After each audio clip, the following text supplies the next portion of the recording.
Hey guys, it's Alan from the Dimensional Gaming Squad here, bringing you with a new video. This one, I know I said was going to be Battle with the Beasts, but actually not. Decided I'm going to postpone that for a bit longer. I'm aware episode 10 of the Link series came out, which I will do a review on that series soon, but not yet.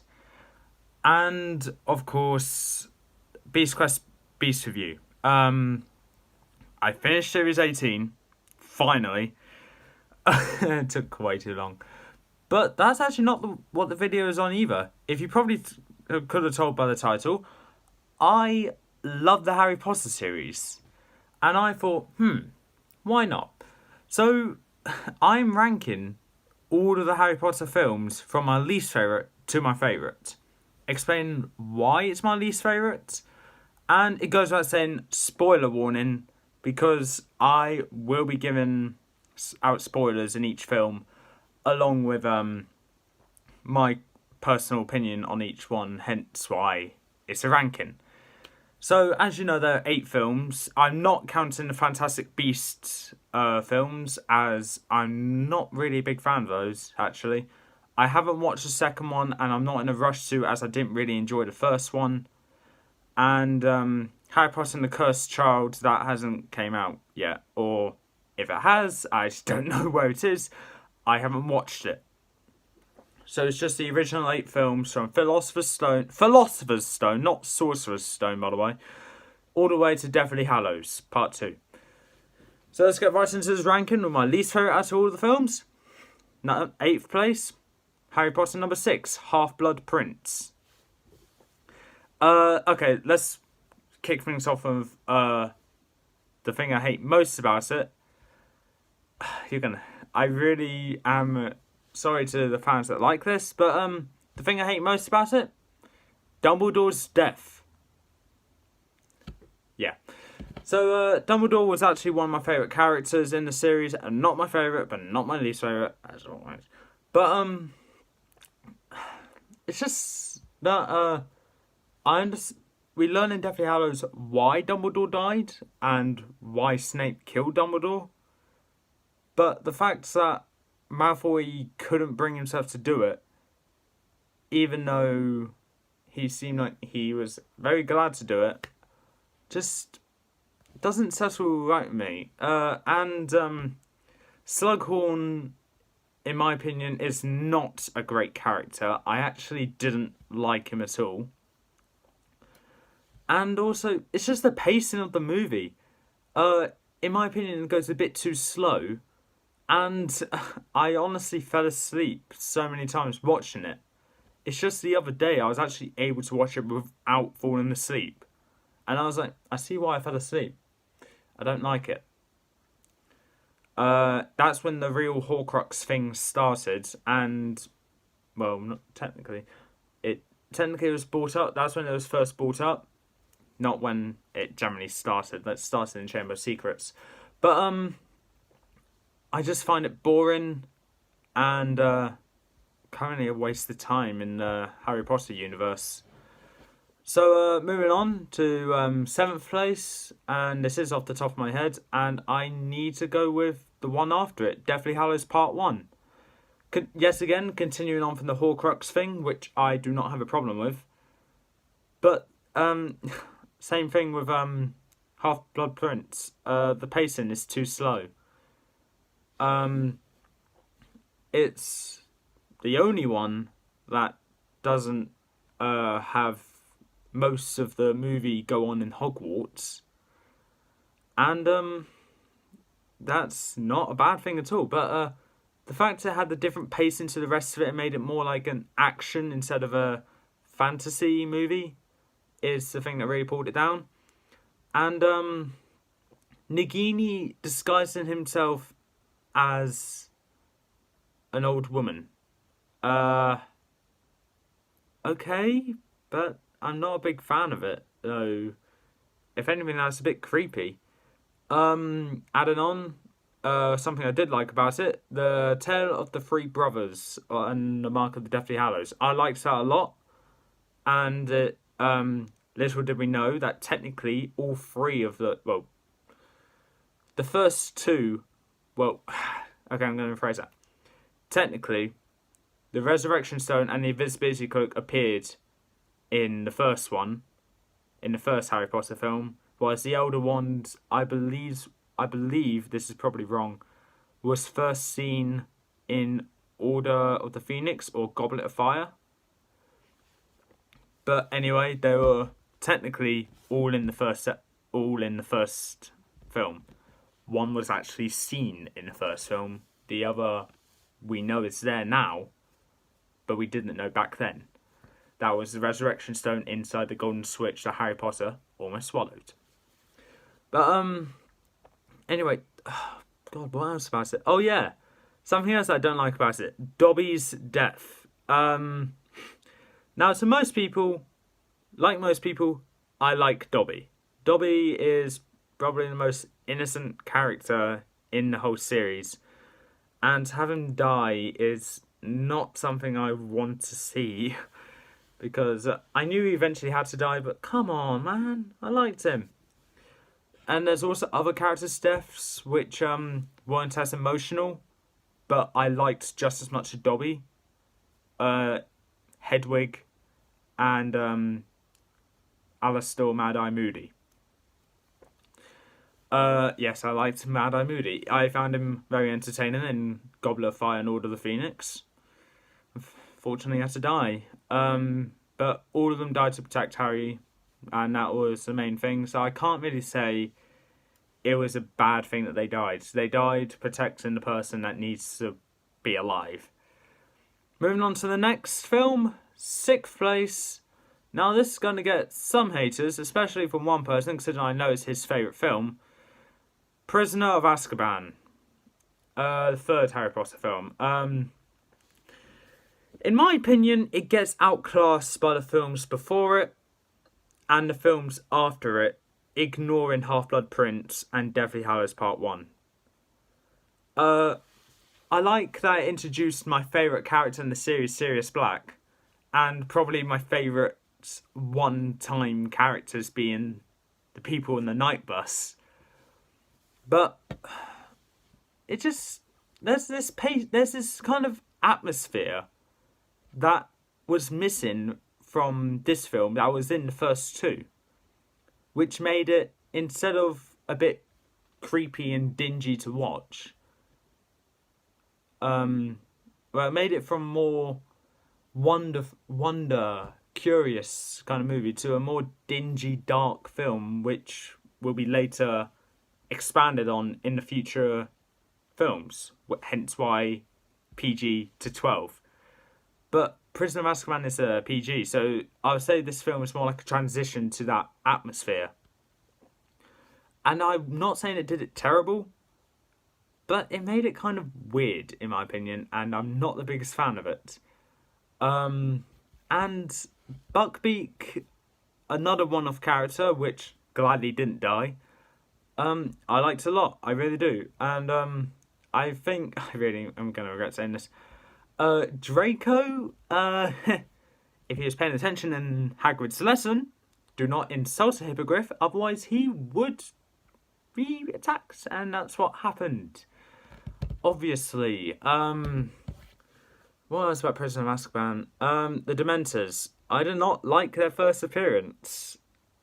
They kind of set in that tone where they are shown to be like this, but I like their later adaptation to make them look more skeletal and more, what's the word? I'm not sure what the word is actually, but I like their later adaptations more than this one. Instead of like completely cloaked, it's more like skeletal, and the cloak is actually part of them, instead of just a cloak above a ghostly figure.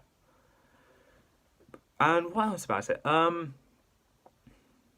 pretty much it, really. Draco was a jackass in that, and something else about it. Introduced my second favourite character as well. I forgot about him. Remus Lupin. Even though technically being the evil character in that movie, I still liked him. I liked both the new characters in that film, Sirius Black and Remus Lupin, but unfortunately, they've both been given that shady approach to make one actually evil and one appear evil, even though it's completely innocent. But it also introduced my least favourite character, being Peter Pettigrew. I don't know what to say about him. It's just a jackass, I guess. I never really liked Peter Pettigrew to begin with. So that's why Prisoner of Azkaban is here. The pacing is perfect. I like it. However, the transition from wonder, curious kind of tone that the first two give us, it just to the dark tone that we get into with Goblet of Fire onwards, it just doesn't fit in right to me. And I'm willing to bet after I upload this, Lucas is going to be texting me, go, you need to give a better explanation for that. Well, I'm going to say this now, so I won't be responding to you if you say this. My explanation here is the reason why it's here, and I'm not going to be explaining more just for you. Moving on to the next film, and that I believe is 5th place. So we're nearly halfway through the list, and that goes to Harry Potter and the Philosopher's Stone. I mean, I guess it is just the start to this franchise as a whole. It's a good start, and it's not supposed to be perfect, and it isn't. But I need to agree with my dad here. He doesn't like this film for the simple reason the CGI looks terrible compared to the newer films, which, if that's the case, his favourite film as to this series is Deathly Hallows Part 2, which I'm pretty sure it is, actually. But the point remains is, I don't see how just the CGI is the reason why you should not like it. I mean, I get it's not the best, it's not amazing, but it's not god-awful. Introduces all the main characters that we'll see in later films and will have growth in it, like Neville Longbottom, Dumbledore, McGonagall, Snape, especially Snape, and of course Harry, Ron, and Hermione, and of course Draco. But I think the thing I liked most about it was the adventure they went on to get the Philosopher's Stone down in the dungeons. But the thing I didn't like about it is that, I need to be honest, it's probably Professor Quirrell. He's not a bad character, but I'll say the fact that he's kind of the next obvious villain next to Snape kind of makes it wrong to me, I guess. So, god, this is really hard explaining this. If I'm to be completely blunt here, Professor Quirrell, in my opinion, was actually kind of obvious. Like, Snape was suspicious of him from day one. When he pretended to faint for the troll to break in whilst everyone was evacuating, he clearly went down to the dungeons to try and get the Philosopher's Stone or search for it. Snape knew about that and intercepted him. So, yeah, and why else would they have that little confrontation at that one scene in the movie? But other than that, not bad, but not great. But I need to be honest, Prisoner of Azkaban onwards, I liked all the films. From number 4 to number 1, these films I like and rarely have any problems with. 4th place, Chamber of Secrets, and introduction to Dobby, a great character. But I'm just going to straight up say, the one problem I have with Chamber of Secrets, Professor Gilderoy Lockhart. Honestly, I need to be honest here, he's a twat. And probably the one thing everyone hates, someone taking the credit for what other people have done. Otherwise, plagiarism. Admit it, we all done it though, so we can't really hate him that much, but just being so full of himself and having everyone gawk at him for how amazing he is. Just proving how useless he is in the first Defense Against the Dark Arts lesson. Not a great start. He got outdone by Hermione by immobilising the Cornish pixies, but he just hid in his, teacher's room, I guess? I don't know what it's called. But, yeah, and then the whole thing with the heir of Slytherin, along with the basilisk and all that, it's not awful. I like it. But, I say being the longest Harry Potter film, obviously it gives more of a journey or an adventure than Philosopher's Stone. It expands on Hogwarts as a whole. Like, in Philosopher's Stone, it had that brief period in the forest. In Chamber of Secrets, it expanded that in the forest and had Harry and Ron follow the spiders to meet Aragog, Hagrid's pet from 50 years ago. Wait, was it 50? Yeah, it was 50 years ago. Jeez. Hagrid's that old. Jeez. What was I was going to say? It also had that hilarious but also tense scene where Harry and Ron were trying to get to Hogwarts, nearly getting killed by a train. And I've seen a lot of memes about that, where they look around and see Thomas the Tank Engine there, which is just which I find hilarious and nostalgic. But there's so many things about it which I like, which I might need to explain in the separate video, which I probably will never do. But anything negative to say? Yeah, Gilderoy Lockhart. That's the only negative thing. Moving on to third place. I think now would be a good place to put it. The finale of Harry Potter being Deathly Hallows Part 2. It was basically the showdown between Harry and Voldemort. It finished off the rest of the Horcruxes, which is great. Oh yeah, Chamber of Secrets started the Horcrux in Dumbledore's diary. And then in Deathly Hallows Part 2, I believe there was the cup, the diadem, Harry, Nagini, and the goblet. Yeah, there are 5 Horcruxes left. There was the ring. Okay, was it? Oh god, I need to go through this. Okay, I know there's 7 Horcruxes. Tom Riddle's diary destroyed in Chamber of Secrets. The locket was destroyed in Deathly Hallows Part 1. I thought the ring that Dumbledore held was a Horcrux as well, but when was that destroyed? And then there were 4 more. Rowena Ravenclaw's lost diadem, Helga Hufflepuff's cup, Harry and Nagini. Okay. I got it! Oh, what was the other thing I said then? That was clearly wrong. But yeah.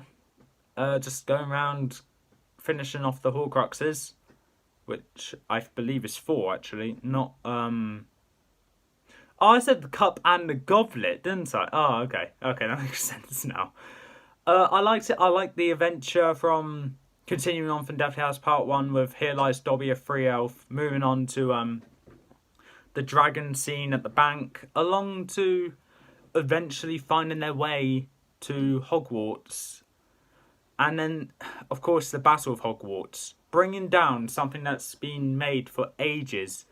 And it was said this at the Harry Potter studio tour in London.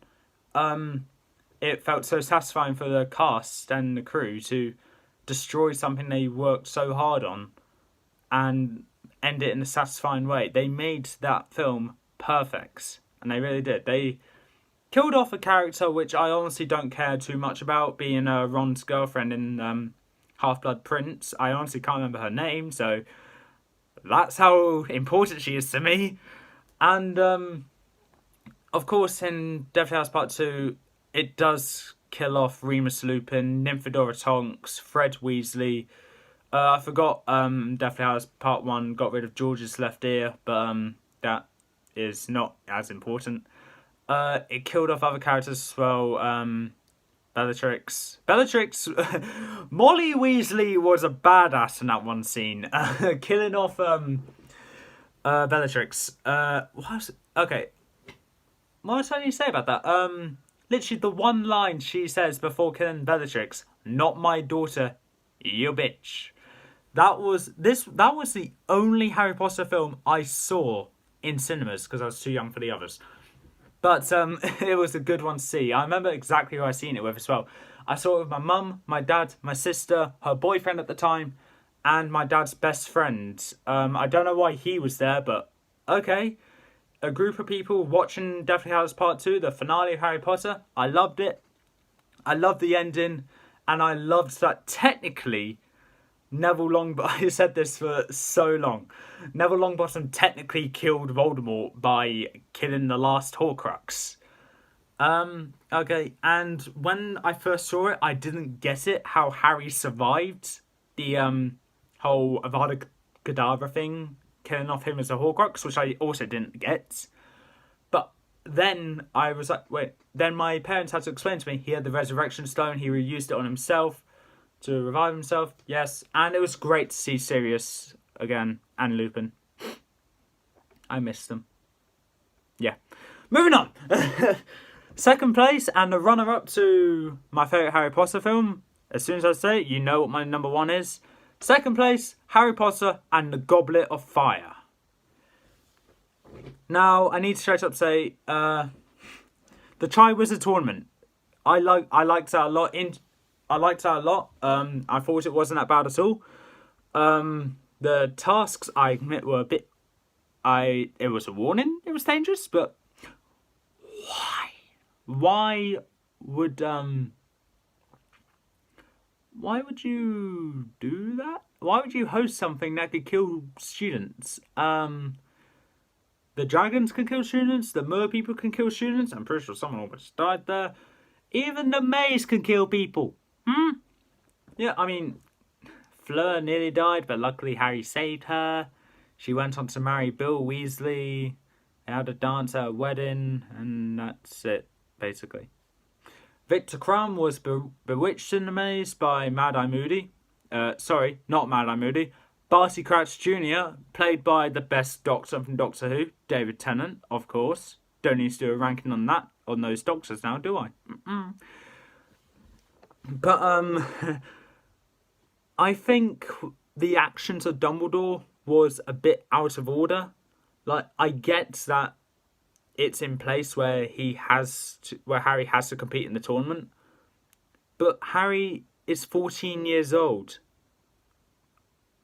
McGonagall said it herself, he's too young to perform in the tournament. So, why?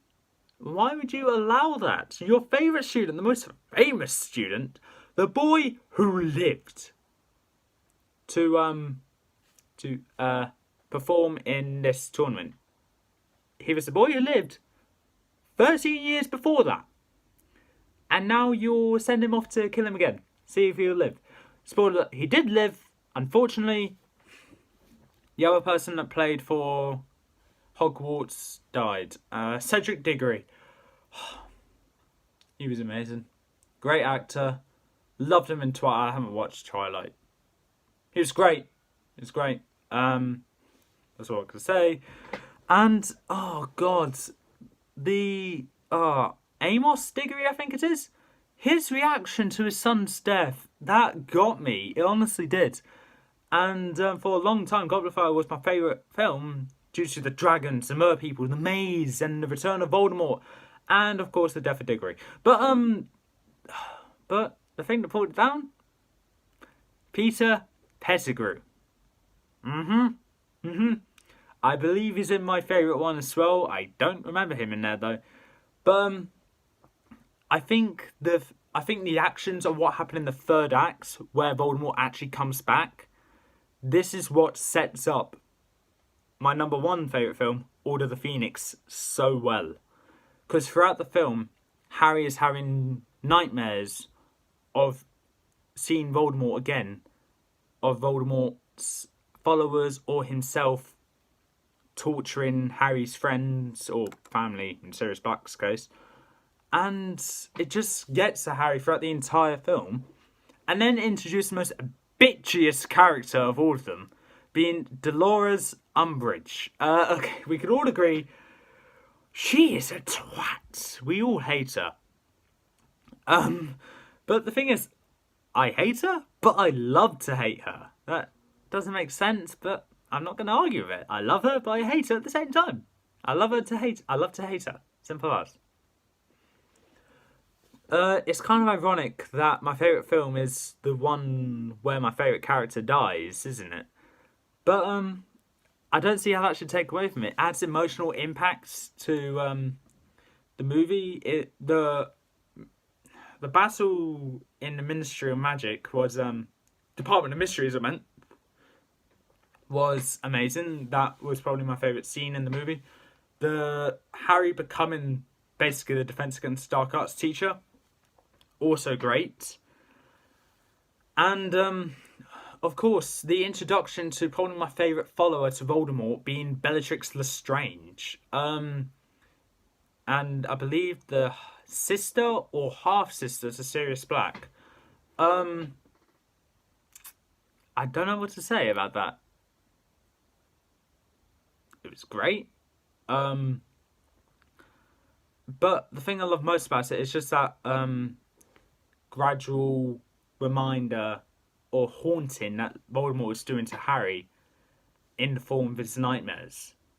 That's the one reason why it's my favourite film. But there's so many other reasons there, which I also explained throughout my explanation for Order of the Phoenix being my favourite. And with that being said, that's all of this ranking. I'm aware some of you will probably hate me for where I put some films, probably love me where I put others, Half-Blood Prince.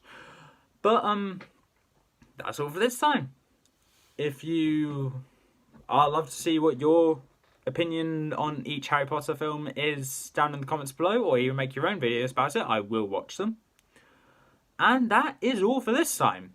If you liked what you heard, leave a like, leave a comment, don't forget to subscribe, press the notification bell down in the corner below, and I will see you next time. So, for the last thing I can say, mischief managed.